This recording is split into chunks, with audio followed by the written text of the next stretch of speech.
Hey everyone, Nina Christian here, coming at you from Melbourne, Australia. Hello everybody, and today I'm going to share a few things that I am seeing as big shifts that are heading our way like a giant asteroid hurtling towards the earth, in the same way these shifts are hurtling towards marketers, business owners in 2022. In fact, we're already starting to see signs of those. So I'm going to be sharing some of the observations that I've seen for how marketing's changed this year.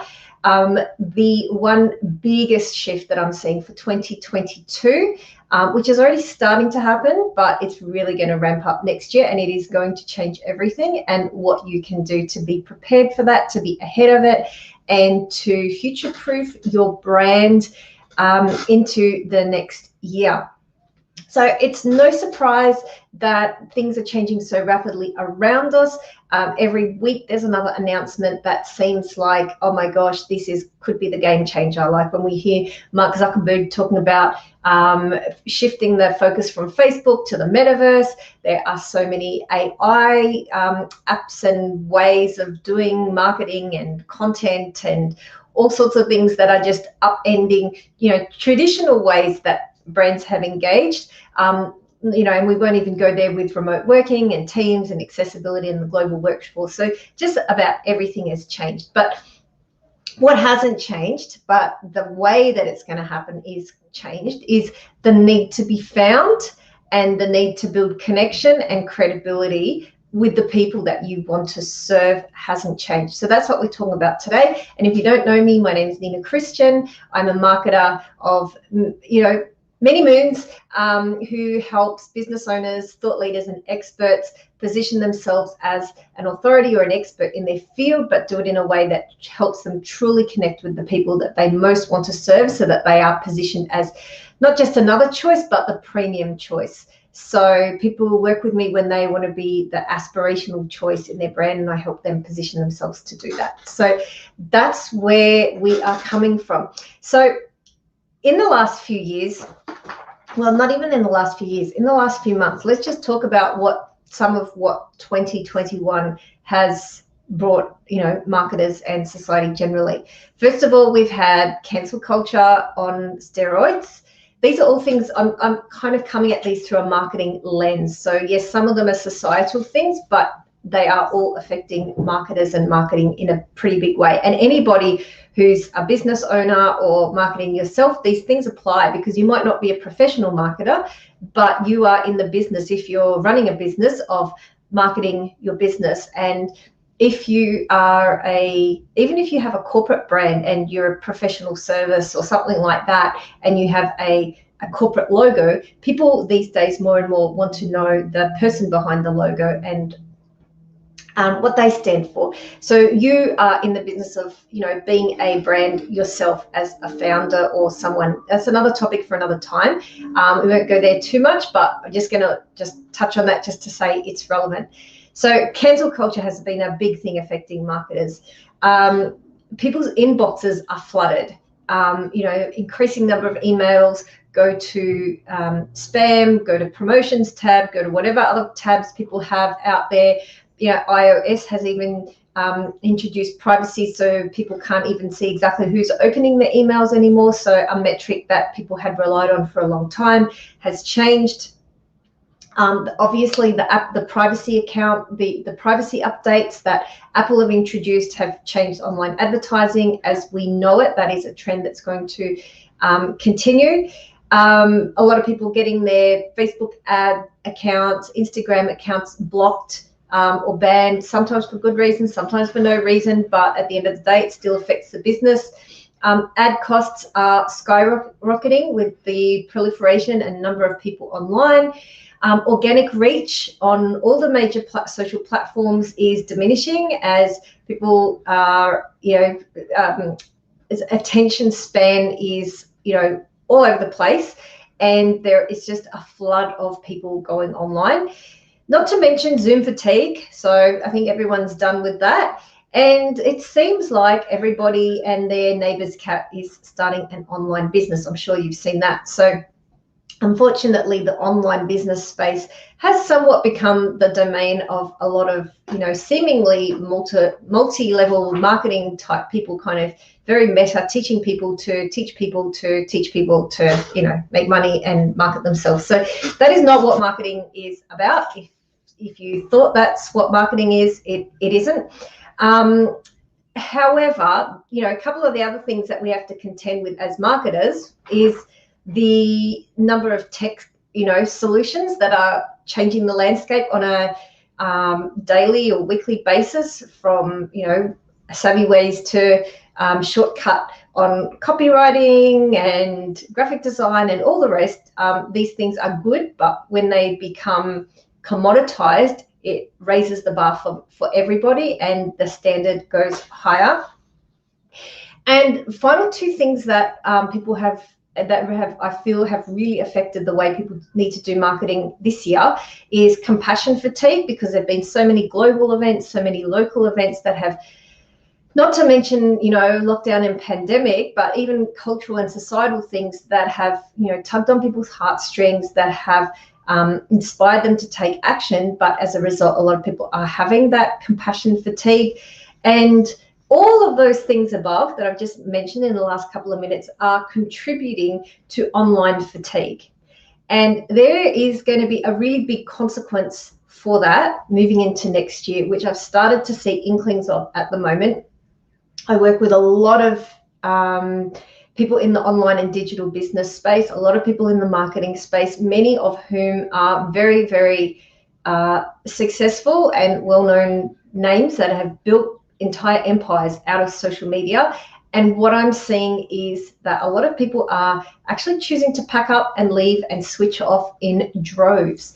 So what that means is, initially when I started seeing that kind of 3 to 6 months ago, I started thinking maybe it was more like a digital detox kind of thing where people were just giving it a break. But I'm actually seeing people almost shut the door and say, you know what, put a stake in the ground. I am no longer doing social media.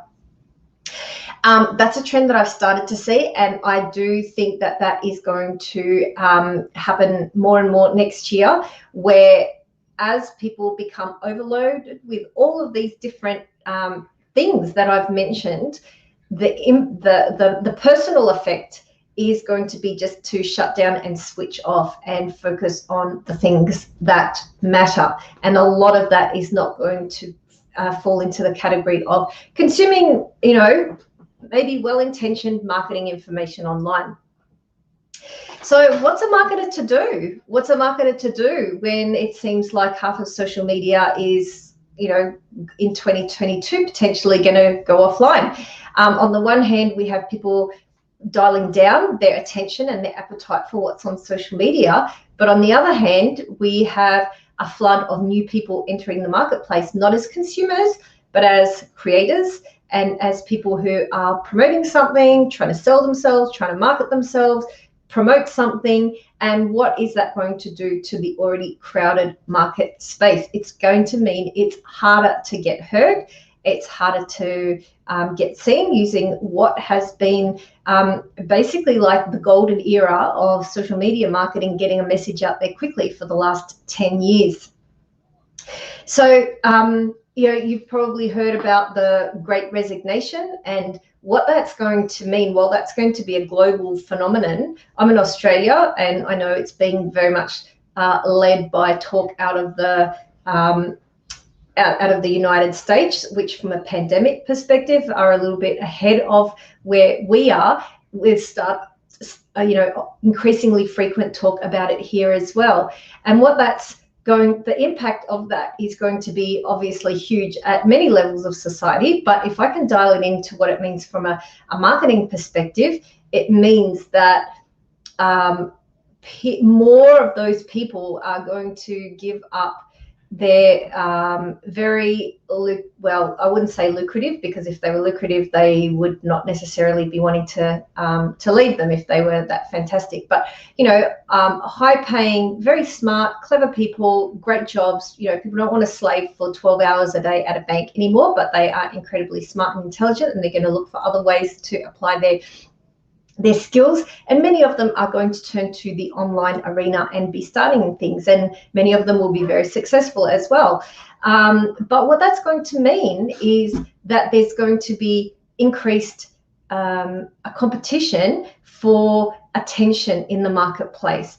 And as on the one hand, you've got more people looking for attention and people starting to switch out and go elsewhere, it's going to be a really interesting time for marketers that have in the last little while focused, not entirely on social media. A good marketer has a lot of other things going on there, but I know in the digital space it has formed part and parcel of a lot of people's content and marketing strategies, but it's definitely going to have to diversify out of that. So I want to give you a couple of key areas that I think are going to be important, not just important, but crucial to focus on in the lead up to 2022 and into 2022, that are going to help you see where the opportunities are, how you market your business, your product, your services, yourself. Whether you've got a team or an assistant or you're doing it yourself, these principles are the same. So the three things to double down on in your marketing is obviously your strategy, and you should have your strategy sorted, before you start. But what strategy is going to look like in 2022 is definitely going to be about playing the long-term game, and not trying to hack the algorithm and all of that, which is that's not strategy anyway, but a lot of people go there because it's like a sugar hit. And I know a lot of brands, they do want those quick wins, and so they will go straight to social for that. But those quick wins, I mean, they'll still be out there for some, but they are not going to be as ubiquitous and accessible to many, especially if they don't have an existing brand or presence in the marketplace. So definitely being prepared to play the long game and being prepared to carve out a niche in the marketplace consistently, where you're not just pushing stuff out, but you're becoming a magnet where you have enough so that people can actually find you. And when they do find you, they actually bond with you and they connect with you. So that's kind of on my next point. I'll come to that in a second. But definitely as the chaff separates from the wheat, there's going to be a lot of people out there spruiking a lot of stuff that already is. A lot of it's left a bad taste in many people's mouths. They feel disillusioned and disappointed, and their tolerance for that is going down. And so that's what people are going to be looking for. They're going to be looking for battle-tested people who go the distance, people who know what they are talking about in their area. So that's going to be in every area, in business, in marketing, in health and fitness, in wellness, in leadership. Just because somebody puts a hat on and that has a label and says, I'm this, audiences are becoming far more savvy and going to be scratching beneath the surface, looking at the substance that sits behind that and making their buying decisions accordingly. So playing the long-term game of being found and having really, really clear positioning and messaging is going to be vital. Certainly doing everything with very clear alignment, not a scattergun approach, because you just will get tired and burnt out. I mean, that is not a whole lot of change in advice from this year and last year, but the need for that focus. And when there are so many options, if there's 100 things that you could do and that are on your marketing to-do list, what are the 3 or 4 that are going to move the needle, and why, and how are you making that decision, and going all in on those things for a significant amount of time, not just a month or 2 and saying, oh, it doesn't work, but a lot of the things that are going to set you up for the long term and build that digital footprint and make you findable online, they take commitment. So now is the time to get fasten your bootstraps and get yourself ready for 2022. And the third point under what strategy looks like for 2022 is going to be, from what I'm seeing very, very clearly, is a need for people everywhere to be building more of their owned assets rather than relying on social platforms. So we've already covered that, but just to emphasize, by owned assets, I mean places where you put your content where it's not at the mercy of a third-party algorithm for people to push it out. So that could be your website, your email list, your YouTube channel, although it's kind of borderline social media, but people do search. It's a search engine as well. Yeah, and there are several others, but they would be a couple of the key ones. So what, business relationships, marketing relationships, leverage relationships look like in 2022, based on all of what I've explained in the top end of this segment. The way people connect with people and do relationships is changing already, and that trend is going to increase significantly, and there will be a very significant shift away from quantity to quality. So on the same, yes, people do want, quantity, and it's important to have, a good sized database and customer list and all the rest. But if it's just a list of names and numbers of people that aren't engaging with you, that list has little to no value. I mean, we've seen that from, spammers for years, but even people who have built legitimate lists now, if they don't have genuine, and I'd almost say personal connection with those people, they aren't actually going to leverage that relationship. And so connecting with fewer people more deeply is definitely a trend. Word of mouth has been around for a long time, but the importance of that is going to increase. And by word of mouth, I mean people actively referring you to other people, not just slapping a testimonial on a website. They're great, but organic word of mouth is the holy grail.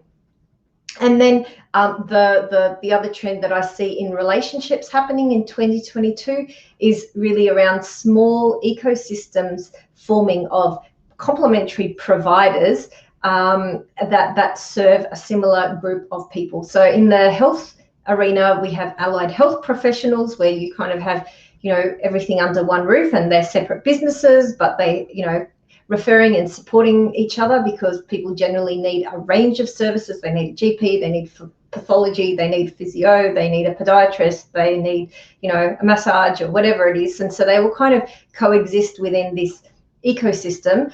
And I do foresee within marketing, the marketing ecosystem, small little ecosystems forming, serving people who are similarly aligned, not same businesses, nothing official, but serving people. So that's definitely another trend.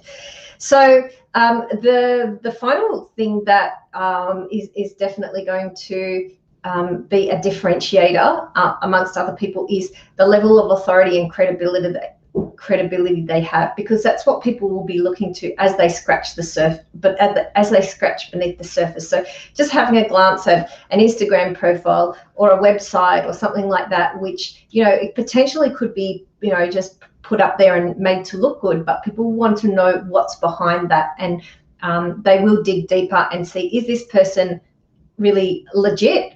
Do they actually know what they stand for? Can I trust this person? Are they safe? Are questions that people will ask. And so there needs to be that level of authority as well as connection. So there never has been a place for, fluff and inauthentic marketing, but that is going to go to the next level next year, as people's BS detectors, as I like to call them, are very, very finely attuned. People can spot a fake a mile off. They can spot somebody who doesn't know what they're talking about, and they will make a buying decision about those people quite quickly and get put off very easily. Part of that is going to be very much around having clarity in your messaging and positioning, because if people don't know what you do and how you can help them, and that you've helped other people, and what kind of results you typically get, or what kind of transformation you typically help your clients get, it's going to be that they're just going to switch off and not connect. So this is definitely what you are needing to focus on next year. And of course, for all of those things, your content is going to be key, and having a very steady flow of high caliber content. My personal favorite is obviously thought leadership, that will bring in that steady flow of audience, clients, connections, and pre-nurture them, almost prime them and pre-screen them to make sure that they're the right fit before they get to engaging with you, is going to be huge. So I talk about a lot about thought leadership. It's amazing. I love it. So I've got lots of videos on here. If you're new to me and what I talk about, it's definitely around content, around branding, and really, having a brand that connects with people and doesn't feel icky, and that is aspirational, that people want to work with, that people have confidence in, and that they trust and they like. And also around building authority and credibility so that you have that ability to be a premium service provider, not a bargain basement one, not a, lost in a sea of average, but a premium one. So 3 thoughts that I want to leave you with. Actually, I probably won't even do that. I'll just leave you with one, which is the most impactful one. This is doable. Building authority is not an overnight thing. It does require consistency and commitment. That's why it's hard and not a lot of people go the distance. But if you need help with that, definitely connect with me or follow me or watch my stuff or get on my email list, ninachristian.com/email. I send out stuff like this into your inbox with really meaty, strong takeaways that will help you. I'm talking a lot about what's happening in the future and major trends. So surround yourself with people who are going to help you in that regard and also inspire you into action and support you while you do it. So it's an exciting place to be in.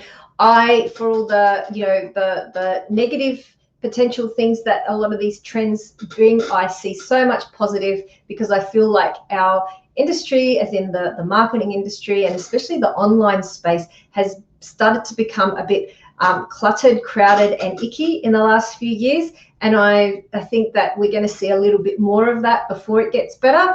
But people are going to just have very, very clear differentiators and be able to see through that stuff. And so for you to have, been around and, positioning yourself in the right way so you're there at the right time with the right credibility and the right relationships is amazing, and that will serve you well for your business now and into the future. So I hope you enjoyed these updates. If you got anything out of it, connect with me. Let me know, drop me a message, drop a comment below. I'd love to hear your thoughts. I hope this helped you, and I look forward to seeing you again soon. Bye.